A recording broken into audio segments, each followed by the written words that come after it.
Hi guys, welcome back to my channel. আমি সৌমশ্রী। আজকে একটা ছোট্ট মিনি ব্লগ নিয়ে চলে এসেছি। ঘুম থেকে উঠেই সোজা ব্রেকফাস্ট করে চলে গেছিলাম। ওখানে মুসলি আর টক দই খেয়েছিলাম। দেন তারপরে দুপুরের খাবারে ছিল ফ্রাইড রাইস। তো এখন আমরা যাব মোমো খেতে।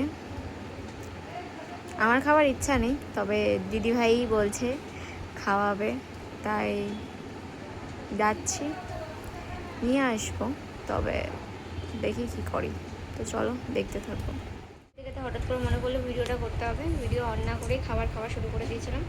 তো এখানে আছে চা, এখানে আছে পকোড়া। আমি পকোড়া খাচ্ছি আর দিদিভাই মুড়ি দিয়ে পকোড়া খাচ্ছে। তো চলো দেখতে থাকো।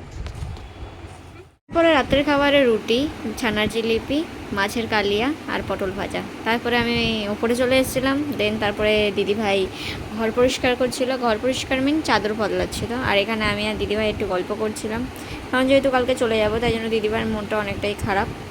তো আজকের ভিডিওটা এটুকুনি। আশা করছি ভালো লেগেছে। ভালো লাগলে লাইক করে দিও, শেয়ার করে দিও, চ্যানেলটিকে ফলো করতে ভুলো না। টাটা।